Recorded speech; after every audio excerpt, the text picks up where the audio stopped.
Assalamualaikum warahmatullahi wabarakatuh. Perkenalkan, saya Anggiara Mukairunisa dengan NIM 240901501071.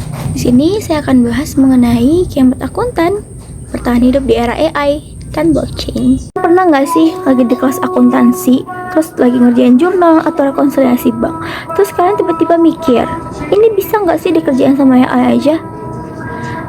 Kalau kita mau jujur sama diri kita sendiri, jawabannya adalah yep, ini bisa banget dikerjain sama AI, guys.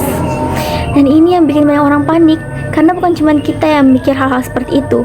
Bahkan firma akuntansi terbesar di dunia dan World Economic Forum pun juga mikir hal yang sama. Nah, mereka tuh udah nulis laporannya nih. Hasilnya gimana?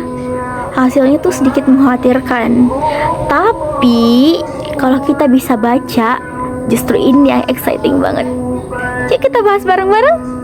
Nah, di Januari 2025, World Economic Forum merilis laporan yang berjudul Future of Job Report 2025. Nah, di laporan itu mereka nyebutin sesuatu yang bikin heboh kalangan anak akuntansi. Apa yang mereka bilang? Nah, mereka itu bilang kalau akuntan, juru buku, dan staf penggajian itu masuk ke dalam daftar fastest declining job di seluruh dunia sampai tahun 2030. Wow, proyeksinya posisi juru buku dan staf akuntansi itu berkurang hampir 20% dalam 5 tahun ke depan. Nah, sekarang gue kasih tahu kenapa, guys. Nah, kalian coba pikir-pikir deh, staf akuntansi yang entry level tuh kesehariannya ngapain aja sih? Mereka tuh kan cuma input data, rekonsiliasi bank, ngecekin invoice, nulis laporan rutin, same thing every single day. Nah, dan itulah persisnya jenis pekerjaan yang paling gampang buat diajarin ke AI. Not just because AI is genius, but itu adalah kerjaan yang memang pola-polanya tuh bisa dipelajari sama mesin. Nah, menurut data dari Wolters Kluwer, adopsi AI di perusahaan akuntansi itu melonjak dari 9% di tahun 2024 menjadi 41% di tahun 2025.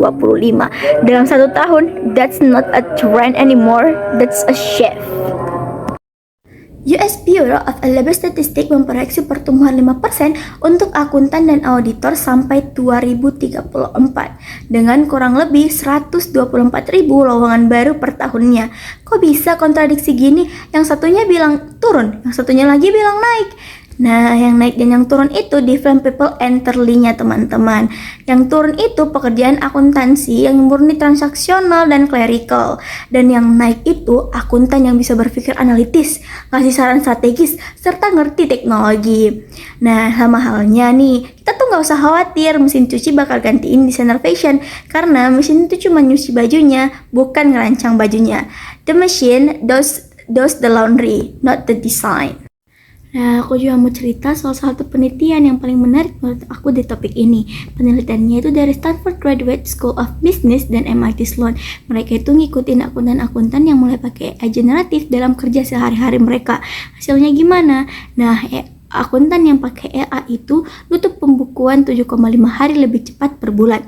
Mereka ngabisin 8,5% lebih sedikit waktu buat kerjaan rutin. Dan detail laporan keuangan mereka itu justru naik 12% lebih rinci, bukan lebih asal-asalan. So now, AI didn't replace them, AI made them better. Nah, kalau gue analogiin ya, AI itu kayak kalkulator buat matematikawan. Kalkulator itu nggak gantiin matematikawan. Kalkulator itu bikin mereka ngerjain soal yang jauh lebih susah. Oke, sekarang kita masuk ke bagian menurut aku paling seru. Enter blockchain. Kalau AI itu soal kecepatan dan efisien, blockchain masuk dari angle yang berbeda, transparansi dan kepercayaan. Aku kasih gambaran konkret ya. Deloitte bermitra sama JP Morgan Chase buat bikin platform audit berbasis blockchain. Hasilnya gimana?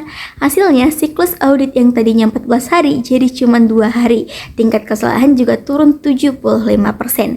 EY pakai alat audit blockchain yang naikin cakupan risiko dari 78% jadi 90%, 99%, almost perfect coverage. KPMG bahkan berhasil ngebongkar kecurangan supplier yang tagih invoice double dan ngembaliin kerugian sebesar 8 juta dolar buat kliennya. Nah, ini tuh bisa ketahuan karena semua jejak transaksi tersimpan permanen di blockchain dan literally nggak bisa dihapus atau dimanipulasi. Nah, ini tuh ngubah cara audit bekerja secara fundamental.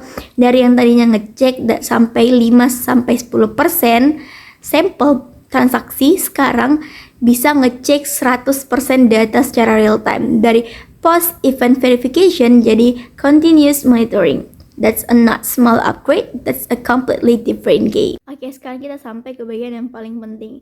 Kalau sekarang kalian lagi kuliah akuntansi atau baru mau masuk dunia kerja, ini yang perlu kalian pegang. Yang pertama, jangan jadi akuntan yang kerjanya cuma input atau rekap.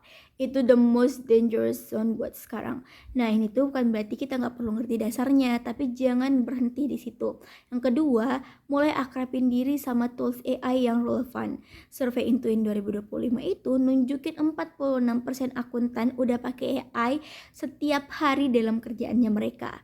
Nah, ketiga, fokus ke hal yang AI generally nggak bisa lakuin, yaitu interpretasi, saran, dan hubungan dengan klien. Angka itu bisa dihasilkan mesin, tapi klien tetap butuh manusia yang bisa duduk bareng mereka, ngerti konteks bisnis mereka, dan kasih rekomendasi yang actual make sense buat situasi mereka. Dan satu hal lagi yang blockchain dan AI nggak bisa benar-benar gantiin, yaitu tanggung jawab hukum. Seorang akuntan publik bersertifikat dan bisa nandatanganin opini audit, bisa ngewakilin klien di hadapan otoritas pajak. Nah, algoritma tuh nggak punya lisensi profesional. It can't be held accountable, dan karena itu nggak bisa sepenuhnya dipercaya tanpa manusia di belakangnya. So, balik ke pertanyaan awal tadi, kiamat akuntan? Honestly, no. Yang sedang terjadi sekarang itu lebih tepat disebut evolusi paksa. Dan seperti semua evolusi yang nggak mau berubah, yang bakal ketinggalan. AI dan blockchain itu nggak datang buat ngambil kerjaan kita. Mereka itu datang buat ngambil kerjaan kita yang paling membosankan. Dan ninggalin bagian yang paling manusiawi, yaitu berpikir, memutuskan, dan dipercaya. So, the question is just one. Are you guys ready? Sekian penjelasan dari saya, kurang dan lebihnya mohon dimaafkan. Wassalamualaikum warahmatullahi wabarakatuh. Terima kasih.